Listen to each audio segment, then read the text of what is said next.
Näytän tässä lyhyen demon suomalaisen Softlandia Oyn tekemästä AI-assistentissa. Tämä perustuu OpenAIn kielimalleihin, mutta täysin privaatisti ja tietoturvallisesti rakennettu.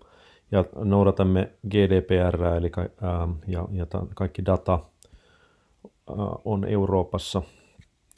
Ja korostan vielä, että mikään ei valu kielimalleille tai kolmansille osapuolille. Siirryn tuotteen käyttöliittymään. Tässä on erilaisia dokumentteja ladattu demotarkoituksiin, mutta nyt esittelen haastattelutranskriptien summarointikeissin. Eli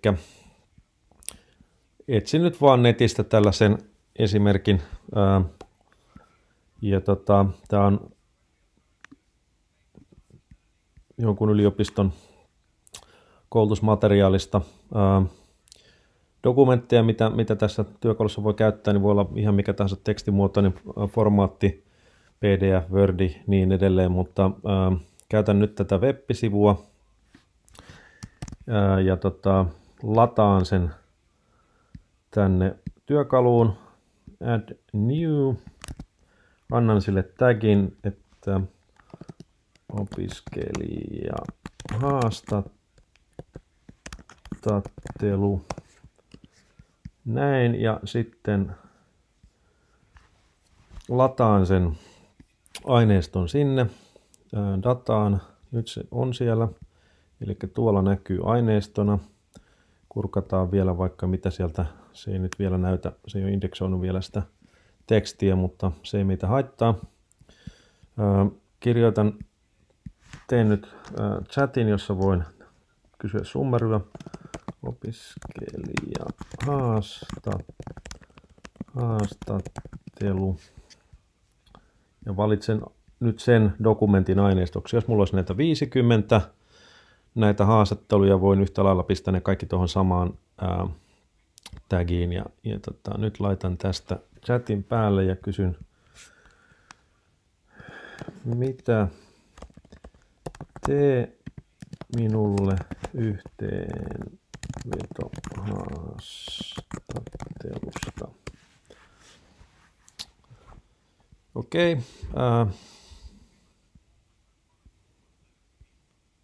Otetaan mikä oli haastattelun aihe.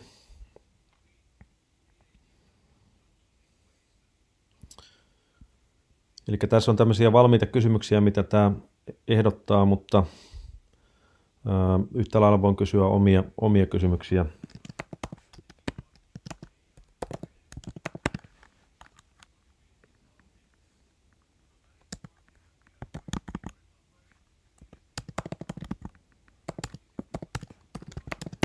En nyt tiedä, onko haastattelussa vastattu tähän aiheeseen, mutta kokeillaan.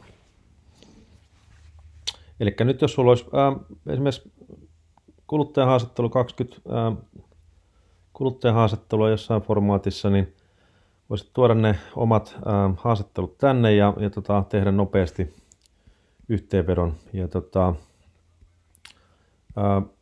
koko ajan pystyt seuraamaan, mistä lähtee se tulee ja palaamaan siihen, mutta tämä on erittäin tehokas tapa saada yhteenvetoja omasta aineistosta. Ja tosiaan tämä on SaaS-työkalu, käyttöönotto 24 tuntia teidän yritykselle. Jos kiinnostaa, niin laita toki viestiä. Ja mun nimi oli Ilmo Lounasmaa ja on Softlandia Oystä. Ja tässä näkyy yhteystiedot. Kiitos.